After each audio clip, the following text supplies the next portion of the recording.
नमस्कार.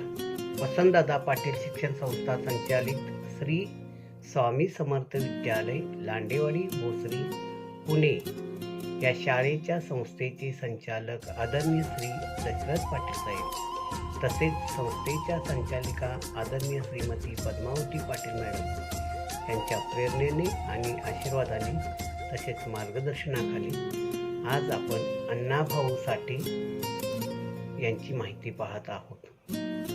प्रथम संस्थेच्या व शाळेच्या वतीने लोकशाहीर साहित्यरत्न अण्णाभाऊ साठे यांच्या स्मृतीस विनम्र अभिवादन.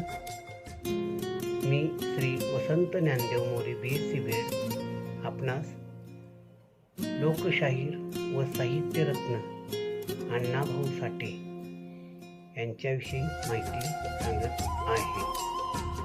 महाराष्ट्राला थोर समाजसुधारक, विचारवंत, कवी, संत, साहित्यिक अशी परंपरा लाभलेली आहे. लोकमान्य टिळक, वीरा सावरकर, संत तुकाराम अशी अनेक रत्ने आपल्या महाराष्ट्रात जन्माला आली आहेत. यातील प्रत्येकाने आपली वेगवेगळी अशी ओळख निर्माण केलेली आहे. परंतु अशी कुठली व्यक्ती आहे जी या सर्व उपाध्या धारण करू शकतो? अण्णाभाऊ साठे यांनी या क्षेत्रात अमूल्य योगदान दिलेले आहे. जग बदल घालून घाव सांगून गेले मद भीमराव. समाजाला एक नवी दिशा देण्याचे कार्य त्यांच्या साहित्यातून घडले. उपेक्षित समाजातील जनमानसाचा आवाज उठवण्याचे काम त्यांच्या लेखणीतून झाले. आपल्या अजरामर साहित्यिक कृतीतून त्यांनी महाराष्ट्रात परिवर्तन घडवून आणले. लोकशाहीर अण्णाभाऊ साठे यांचे वैयक्तिक जीवन. अण्णाभाऊ साठे यांचा जन्म 1 ऑगस्ट 1920 रोजी सांगली जिल्ह्यातील वाळवा तालुक्यातील वाटेगाव या गावी उपेक्षित समजल्या जाणाऱ्या मातंग समाजात झाला. त्यांच्या वडिलांचे नाव भाऊराव साठे व आईचे नाव वालबाई साठे होते. त्यांच्या बहिणीचे नाव जाईबाई असून भावाचे नाव शंकर भाऊ साठे असे आहे. अण्णाभाऊ साठे हे शाळेत शिकलेले नाहीत. केवळ 1.5 दिवस ते शाळेत गेल्यानंतर ते सवर्णाद्वारे होणाऱ्या भेदभावामुळे त्यांनी शाळा सोडून दिली, म्हणजे थोडक्यात अशिक्षित होते. अण्णाभाऊ साठे यांनी 2 विवाह केले. त्यांची पहिली पत्नी कोंडाबाई साठे तर दुसरी पत्नीचे नाव जयवंता साठे असे होते. त्यांना एकूण 3 अपत्ये झाली होती. त्यांची नावे पुढीलप्रमाणे मधुकर, शांता आणि शकुंतला अशी आहेत. अण्णाभाऊ यांचे मूळ नाव तसे तुकाराम, परंतु संपूर्ण जग त्यांना अण्णाभाऊ या टोपण नावानेच ओळखते. भाऊंचे शिक्षण तसे झालेले नव्हते, परंतु तरीही कठोर प्रयत्नातून त्यांनी अक्षरज्ञान प्राप्त केले. ते हिंदू व भारतीय तसेच लेखक, कथा, कादंबरीकार असून सर्व साहित्य मराठीतूनच त्यांनी लिहिलेले आहे. त्यांनी संयुक्त महाराष्ट्र चळवळीत सहभाग घेतला होता. फकीरा ही त्यांची मराठी भाषेतील प्रसिद्ध साहित्यकृती आहे. बाबासाहेब आंबेडकर, श्रीपाद अमृत डांगे, कार्ल मार्क्स यांचा त्यांच्यावर जास्त प्रभाव होता. अण्णाभाऊ साठे हे थोर समाजसुधारक, विचारवंत, लोकशाहीर, साहित्यिक व कवी होते. मोजकेच शिक्षण घेतलेले अण्णाभाऊ लहानपणीच आपल्या वडिलांसोबत मुंबई येथे आले. मुंबईला अंगावर पडेल ते काम त्यांनी केले. गिरणीमध्ये झाडूवाल्याची नोकरीपासून ते कोळसे वेचण्यापर्यंत सर्व कामे त्यांनी केली. गरिबीने ताटाटूट केली आम्हा दोघांची. झाली तयारी माझी मुंबईला जाण्याची. वेळ होती ती भल्या पहाटेची. बांधाबांध झाली भाकर तुकड्याची. या कवितेतून त्यांनी आपला मुंबईचा प्रवास अनुभव व्यक्त केलेला दिसतो. अण्णाभाऊ साठे यांचे मराठी साहित्य लेखन. अण्णाभाऊ साठे यांनी आपल्या जीवनकाळात विविधांगी लेखन केले. त्यांनी जवळपास 21 कथासंग्रह आणि 1 शाहिरी पुस्तक, 15 पोवाडे, 1 प्रवास वर्णन व 7 चित्रपट कथा इत्यादी मराठी साहित्यातील लोकनाट्य, पोवाडे, लावणी, प्रवास वर्णन, कथा, कविता, गीते इत्यादी क्षेत्रात त्यांनी सक्षम आणि समृद्ध लेखन केले होते.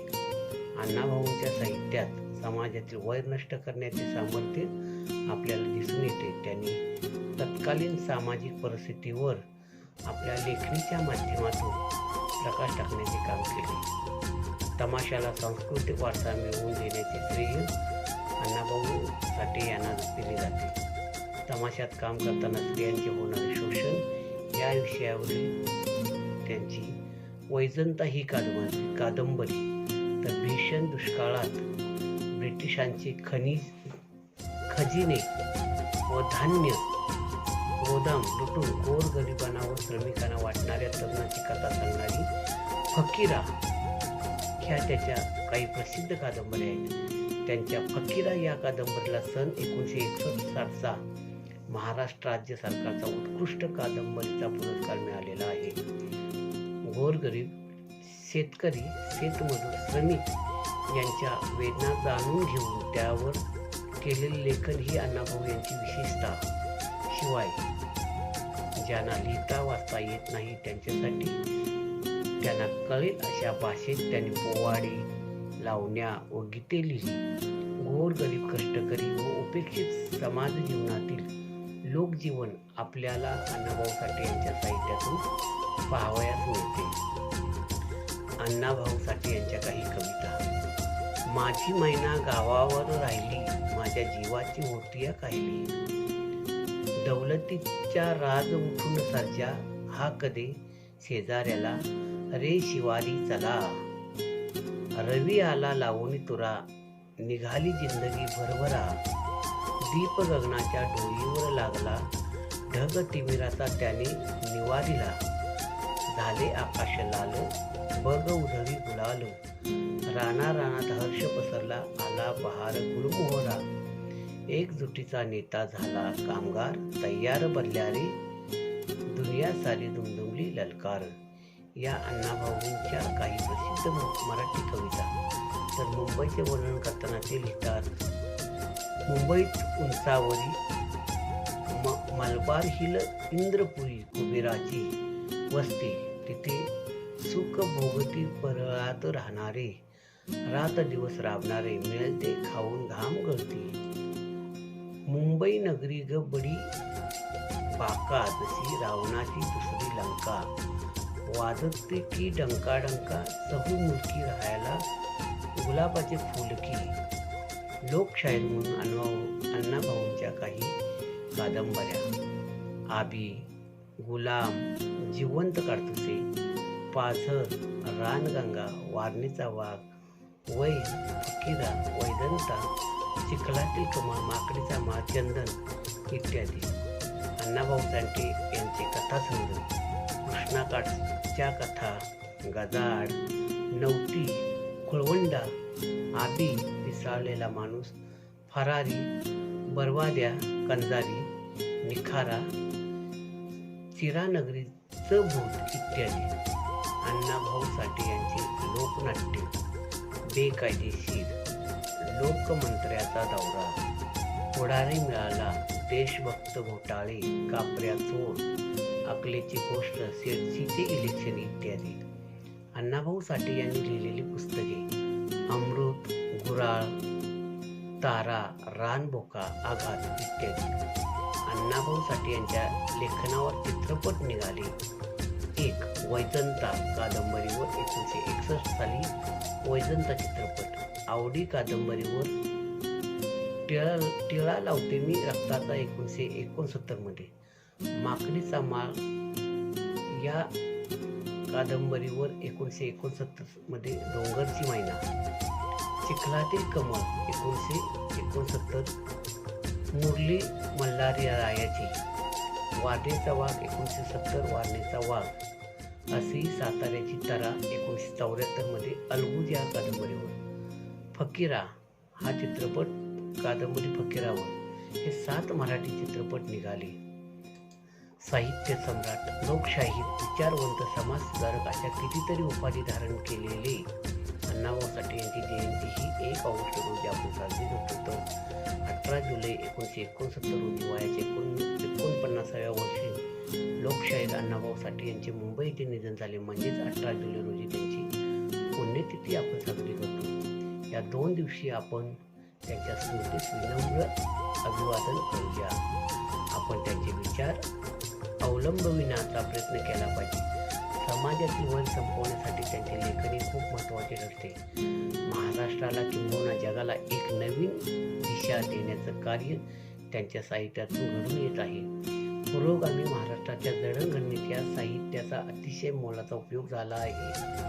अण्णाभाऊंचे हे साहित्य जपणे हे शासनाचे तसेच सर्व समाजाचे कर्तव्य आहे. खास करून अण्णाभाऊ ज्या समाजात जन्मले त्या मातंग समाजाने हा अनमोल ठेवा जतन करण्यासाठी विशेष दखल घेऊन प्रयत्न केले पाहिजेत. हीच अण्णाभाऊंना त्यांच्या पुण्यतिथीनिमित्त खरी श्रद्धांजली ठरेल.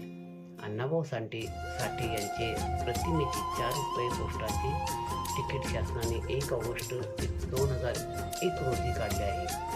पुण्यात लोकशाहीर अण्णाभाऊ साठे यांचे स्मारक आहे. अण्णाभाऊ साठे यांच्या स्मृतीस विनम्र अभिवादन करतो. धन्यवाद.